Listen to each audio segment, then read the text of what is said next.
ঢাকার ধামরাইয়ে বংশী নদীতে হাজার বছরের ঐতিহ্য মহাতীর্থ অষ্টমী পূর্ণ স্নান উৎসব ও মেলা অনুষ্ঠিত হচ্ছে। এই স্নানের মধ্য দিয়ে পাপমোচন এবং ঈশ্বরের কৃপা লাভের জন্য শত শত নারী পুরুষ শিশু বৃদ্ধ স্নান করতে আসে বংশী নদীতে। শনিবার ৫ এপ্রিল ভোর ৬টায় উপজেলার চৌহাট ইউনিয়ন ও কুশুরা ইউনিয়ন সহ বিভিন্ন স্থানে বংশী নদীতে মহাতীর্থ অষ্টমী পূর্ণ স্নান উৎসব শুরু হয়। এ উপলক্ষে বংশী নদীর তীরে বসেছে মেলা। সাংসারিক প্রয়োজনের যাবতীয় দ্রব্যাদি সহ ছোটদের খেলনা সামগ্রীর সমাহার রয়েছে মেলায়। এছাড়া খাবারের দোকানগুলোতে রয়েছে পিঠি, নিমকি, লাড্ডু প্রভৃতি। শান্তিপূর্ণ ও উৎসবমুখর পরিবেশে হাজার হাজার পুণ্যার্থী স্নান করতে এসেছেন।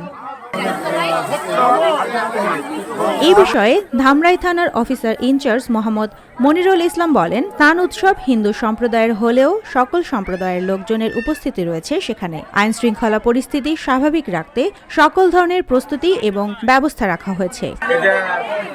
চলে আসতেছে হিন্দু সম্প্রদায়ের